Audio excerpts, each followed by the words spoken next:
J'ai été un enfant perdu. Mon pays bruise autour de moi, le pays de mes ancêtres, la Côte d'Ivoire. C'est un très grand pays, ouvert sur l'océan immense, adossé à ses montagnes.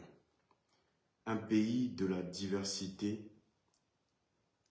des paysages, la beauté des plages rendent la Côte d'Ivoire incomparable. Les enfants y sont nombreux, ils y sont partout. Ils courent dans les rues de la capitale et des villages. Ils jouent, ils travaillent. On aimerait penser qu'ils sont heureux, mais moi, heureux, je ne l'étais pas. Ce texte est extrait de l'œuvre que je prépare pour 2025. Il parle d'une enfance. Vous savez, vous êtes nombreux à penser que nous n'avons pas la même vie et que j'ai été favorisé dans la vie, mais ce n'est pas le cas. Aujourd'hui, je tiens à parler d'un sujet particulièrement sensible que je vous demande de partager. Vous savez, j'ai vécu une enfance très difficile. Mon père avait beaucoup d'épouses. Il n'était pas très présent, donc j'ai vécu éduqué par des marâtres. Et une chose importante est que j'ai vécu des abus, des maltraitances.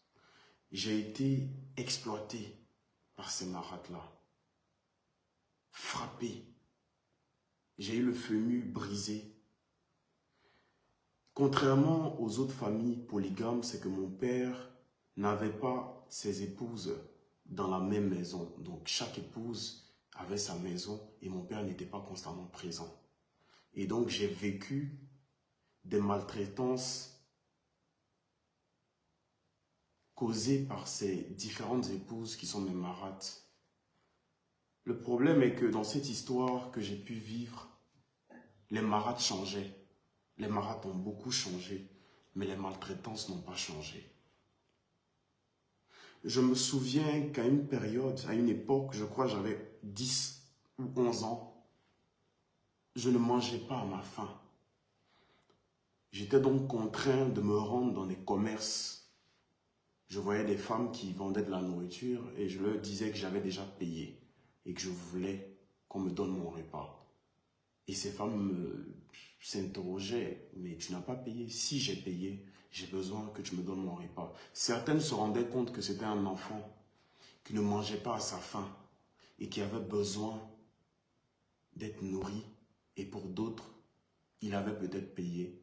Et vu que je suis débordé, eh bien, je lui donne la nourriture. J'avais un grand frère que je n'ai plus revu depuis 2003, je dirais. Mais rien dans la vie ne pourrait m'empêcher de reconnaître mon grand frère, bien que je sais qu'il ait changé, parce que dans la paume de sa main, il y a la marque d'une pièce de 25 francs qui a été mise et qu'il a brûlé, qui lui a troué la paume jusqu'à ce que ça arrête de le brûler.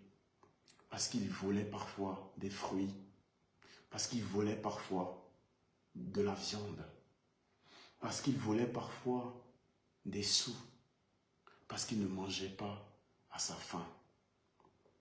Mais autour de nous, et ce qu'il y a de plus choquant, c'est qu'il y avait des voisins. Ces voisins voyaient les maltraitances que nous subissions. Ces voisins voyaient ces marâtres changer, mais le degré de maltraitance ne changeait pas. Mais ces voisins n'intervenaient pas. Comme il est courant de voir partout en Côte d'Ivoire, partout dans certains pays africains. Je suis comme tous ces enfants qui ont été maltraités. Je me souviens que je me suis une fois évanoui sur la route qui menait au champ. Parce que si je n'y allais pas, j'allais encore subir des maltraitances. Je me souviens de ces souffrances que j'ai pu vivre, que j'ai pu endurer, que j'ai pu traverser seul. Je me souviens que il fut un temps où je n'allais pas à l'école. Et quand je rentrais le soir, je me faisais battre par ma marade. Je me faisais frapper. Parce que l'école appelait pour se plaindre ou encore pour parler de mon absence. Mais cette marade ne comprenait pas que je n'y allais pas parce que je n'avais pas de tenue scolaire, que je n'y allais pas parce que mes amis de classe se moquaient de moi et que j'avais honte. Une fois, la voisine m'a dit, si ta marade veut encore te frapper, dis-lui, maman, je t'aime. Et que cette expression la déstabilisera. Mais malgré la répétition de cette expression, ma marade n'a jamais été déstabilisée. Je me souviens qu'une fois, je réussis à m'échapper de ses griffes, de ses coups. J'ai fui de la maison, je suis sorti. Et à mon retour, elle m'a dit, je croyais que tu étais déjà arrivé chez ton père. Je croyais que tu étais déjà arrivé chez ta mère. Comme moi, beaucoup d'enfants en Côte d'Ivoire, en Afrique, en Côte d'Ivoire, dans notre pays, vivent ces maltraitances. Et pour la plupart, ce ne sont pas forcément des marades. Parfois, ce sont des géniteurs. Parfois, ce sont des génitrices. Ces enfants sont frappés, maltraités, exploités, abusés, même parfois reniés. C'est pour ça que nous avons créé l'association CMF Help for African Children, dont je suis vice-président, qui sera mise en description. Vous irez voir la page de cette association. Parce que nous devons d'être la voix de ces enfants-là qui subissent ces maltraitances. Vous savez, même victime de violence, un enfant vous dira toujours que ça va. Je sais que vous êtes nombreux qui me suivez, qui avez vécu ces difficultés. Et je vous demande de mettre en commentaire, d'expliquer ces traumatismes que vous avez endurés dans les foyers de vos marades, de vos parents. Je vous demande de les mettre en commentaire. Nous allons ensemble travailler. L'association a été créée et un fonds sera alloué à cette association afin que nous puissions ensemble venir en aide à ces enfants, orphelins ou pas, mais maltraités, qui n'ont pas la possibilité de s'exprimer. Parce qu'un enfant ne parle pas des violences qu'il subit. C'est à nous de le faire. C'est à nous d'en parler. C'est à nous de travailler pour que ces enfants-là puissent avoir la chance de ne pas vivre ce que nous avons vécu, de ne pas traverser ce que nous avons traversé. Je sais que pour certains, il est normal de frapper un enfant. Mais de mon expérience, je sais que quand on frappe un enfant, on ne le change pas. On l'endurcit. On le traumatise. On affecte son mental. Aujourd'hui, tous ceux qui me connaissent, tous ceux qui sont proches de moi, le savent. Je ne peux pas dormir. Il est impossible pour moi de fermer l'œil, de trouver un passage dans les bras de Morphée sans écouter des bruits de la pluie. Parce que quand j'étais petit, il y a quand ces moments-là où il pleuvait, que je trouvais une petite place entre les chèvres, entre les moutons, et que je réussissais à laisser la pluie me bercer et à m'endormir paisiblement jusqu'à ce que la pluie ne s'arrête et que les coups reprennent et que l'exploitation reprenne et que les abus reprennent. CMF Help for African Children est un lieu d'écoute, de soutien, de conseils et d'orientation pour les victimes, les familles et toutes les personnes confrontées à des situations de violence commises sur un enfant.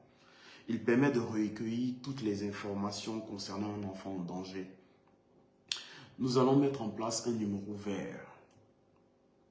Et ce numéro vert peut être le point de départ de démarches effectuées auprès des professionnels de l'enfance afin que des mesures de protection soient prises en faveur de l'enfant en danger.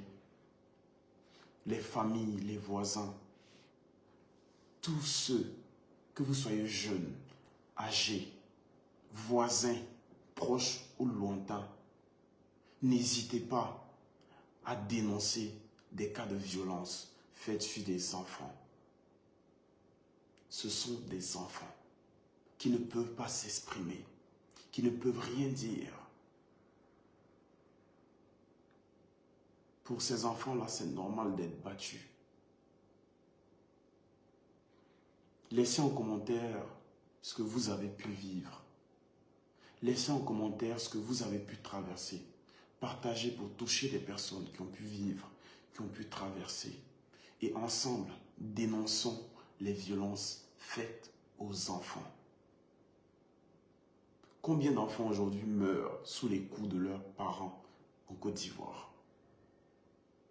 Combien d'enfants sont brûlés par des fers à repasser, par leurs parents, par leurs marâtres, par leur belle famille en Côte d'Ivoire?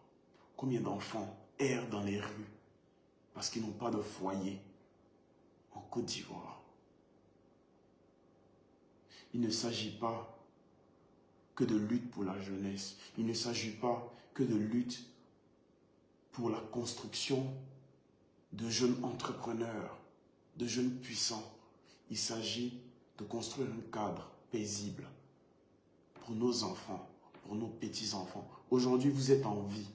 Vous avez peut-être des enfants. Si vous mourrez par accident, qui s'en occupera? Est-ce que ceux qui s'en occuperont seront à même?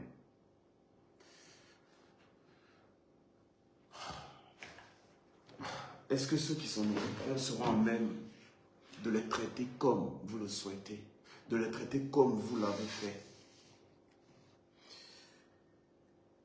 Ensemble, dénonçons les violences faites aux enfants. C'est ensemble que nous sommes plus forts. C'est ensemble, main dans la main, dans l'union et dans la cohésion, que nous construirons une Côte d'Ivoire nouvelle, avec une jeunesse actrice de son développement, une Côte d'Ivoire où tout le monde aura sa place. Prenez soin de vous. Merci à vous et luttons pour que les maltraitances faites aux enfants ne soient pas, comme auparavant, quelque chose de normal. Prenez soin de vous.